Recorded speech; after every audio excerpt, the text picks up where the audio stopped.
Alright, so I picked up this X-Acto kit. Well, whatever this brand. I'm sure it's, I don't know, Amazon or Harbor Freight, probably. But I got it at an estate sale for $3. So got a little specks of rust on them. No big deal. Not complaining. The only thing is this, to get to the extra blades, it's kind of a pain in the butt. I mean, you have to take a plastic cover off, and then I'm assuming these tweezers, which are up here awkwardly, are meant to get the blades, which it's a pain in the butt. This whole thing does appear to come out. There's double-sided tape here that's not holding very well. It's supposed to hold it in there. And it's like just flimsily put in there. That's not even sticky anymore. It's crap. So I'm going to make something better, and it's going to be thicker so it stands up, so I won't need that backing. It's cool that everything has its own little cutout, but it's also kind of unnecessary. So I'm just going to get rid of this and make my own. So we'll jump right into Fusion right now, and I'll show you what that looks like. Alright, so the first thing I did was take some measurements of the length and the width of the part that came with it. Just an FYI, in the sketch in Fusion 360, you'll see that I made this rectangle 105 by 175 millimeters. And as I show you later in the video, that 175 millimeters was just too short. I'm not sure how I was off by 7 millimeters, but what you're seeing here, the 105 by 182, is the correct measurement. Just something to keep in mind when you see me type 175 millimeters in the sketch coming right up. Okay, so first I started a sketch with a rectangle at 175 by 105 millimeters. And I gave the corners a 6 millimeter radius, which I figured out by using this radius gauge I've mentioned in other videos. Then I extruded that by 15 millimeters, because that seemed like a good enough depth that I got from measuring the case. Then I started a new sketch, and the first thing I marked up was what would be the slots for the magnet strips holding the blades in place. Those were 16 by 105 millimeters, and I made 3 of them. Then I used the Sketch Dimensions tool to space those out to what I calculated earlier in my measurements.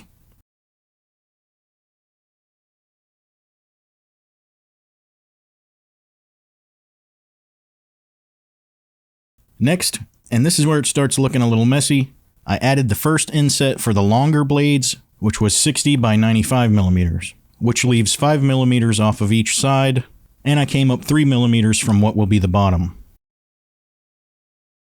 The next 2 insets for the other blades were 45 millimeters by 95 millimeters, with the middle inset being 3 millimeters away from the first, but the top one being 16 millimeters away from the middle. This will make more sense in a moment. After that, I selected all the parts that would be the slots for the magnets and extruded them down by 5 millimeters.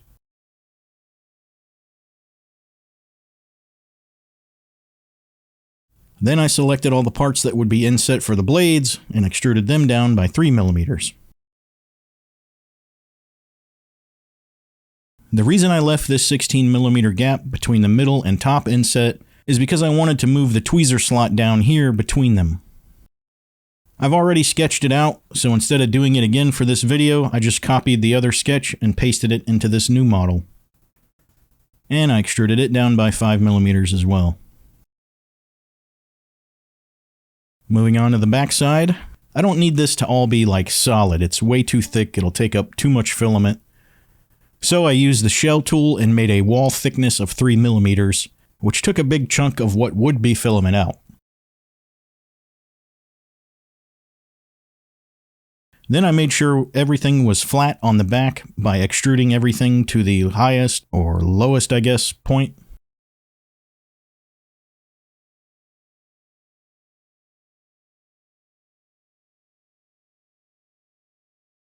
Finally, I wanted to add some simple corners because I had planned to hot glue this in place in the case, and I just wanted something for the hot glue to better adhere to. So in a new sketch, I found the center line on the X and Y axis of the model and drew a line straight across. I'll use these in a minute. Then I came 3 millimeters out from the center of the corner and made a line straight across, connecting the sides. Then I clicked that line to make sure it was highlighted and chose the mirror option. I clicked the line to mirror, which was one of the center lines I sketched earlier, and it mirrored that corner piece to the top side as well. Then I just repeated that, selecting both lines and mirroring them to the opposite side, which gave me my 4 corners.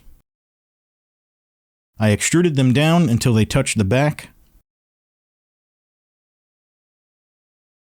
and now I have 4 spots for the hot glue.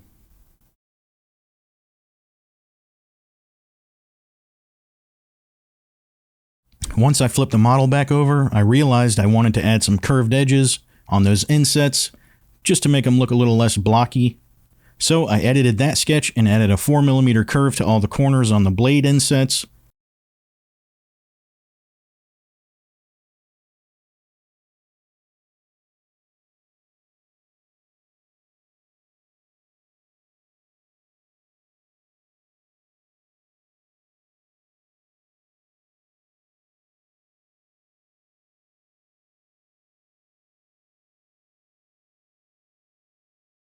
And then I just added a 2mm fillet to where they met the magnetic slots.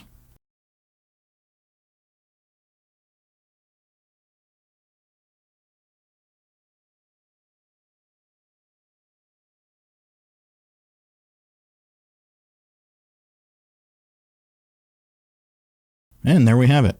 Now I just have to print it out. In Orca Slicer, I turned it on one side and added some fuzzy skin to make it look a little nicer.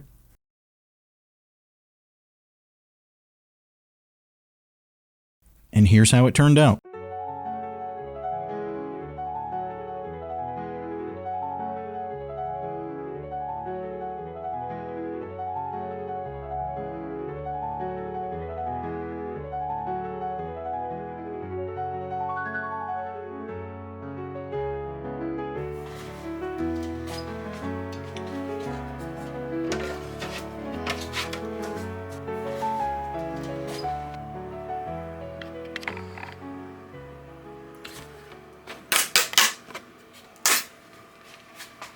Alright, so show you the first one. I don't know how my measurements got off, but here's the final one. You see I'm quite a bit short there. So this one is junk, but this one fits in there perfect. I just gotta glue it down. I also added a chamfer here so you can print it standing like you'll see, and you don't get any overhang here. The fuzzy skin turned out pretty good. Also added a hole for a magnet right there to hold these tweezers in because they'll just fall out. So that's on the final model. Just put a little dab of super glue in there.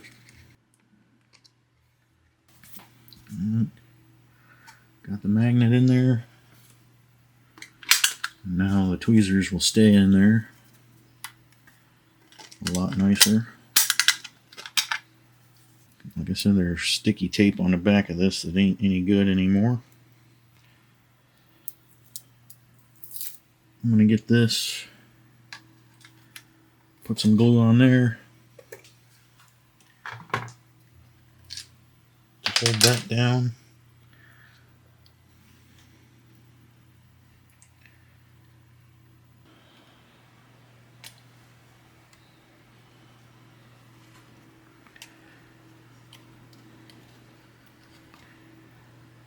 Well, one thing I forgot I also did was I lowered this side, like this side and this side were the same height. Then I came back and lowered this side so that they're easier to pick up. You can get the tweezers in there a lot easier to pick them up.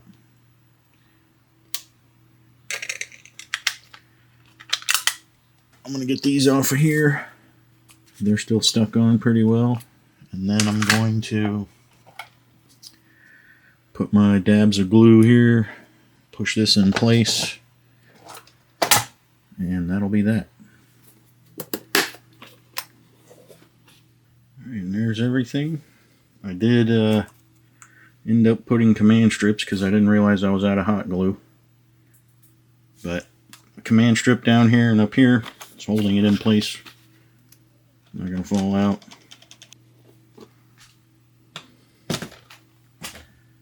Much easier than this crap. That's going right in the garbage. I thought it was pretty cool. Let me know what you think. Is it a waste of filament? Was this a waste of $3?